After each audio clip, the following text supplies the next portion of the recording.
Why true repentance requires radical honesty.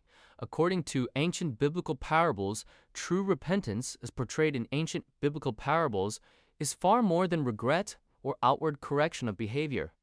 It is an inner turning, a movement of the soul that begins not with action, but with truth, and not just any truth, but radical honesty.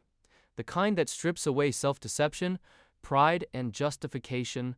Many biblical parables reveal that the greatest obstacle to repentance is not sin itself, but the human tendency to hide from it, to rename it, excuse it, or compare it favorably to the failures of others.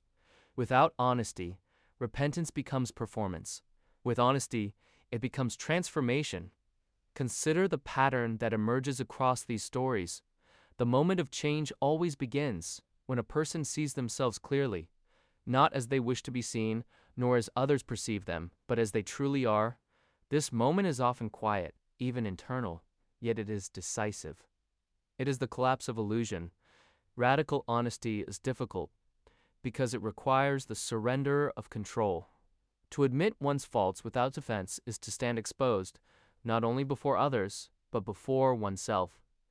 It dismantles the narratives we build to protect our identity. And yet, this dismantling is precisely what makes renewal possible. Ancient parables suggest that truth is not merely diagnostic, it is liberating. When a person stops hiding, they also stop dividing themselves. There is no longer a gap between the inner and outer life. This unity creates the ground where repentance can take root, not as a forced correction, but as a genuine reorientation of the heart. Moreover, radical honesty redefines the relationship between failure and grace. When one is fully truthful about their condition, they no longer negotiate their worth based on partial goodness. Instead, they encounter acceptance not because they deserve it, but because they are seen as they are. In this way, honesty becomes the doorway through which grace enters. The parables do not celebrate perfection, they eliminate return, and return is only possible when a person acknowledges that they have wandered. Without that acknowledgement, there is no movement, only stagnation disguised as stability.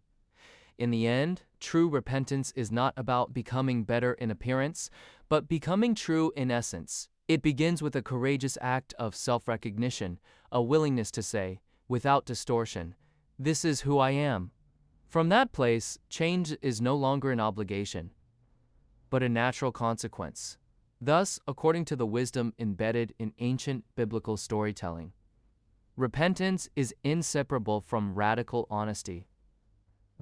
One cannot exist without the other, for it is only in truth that the soul finds its way back.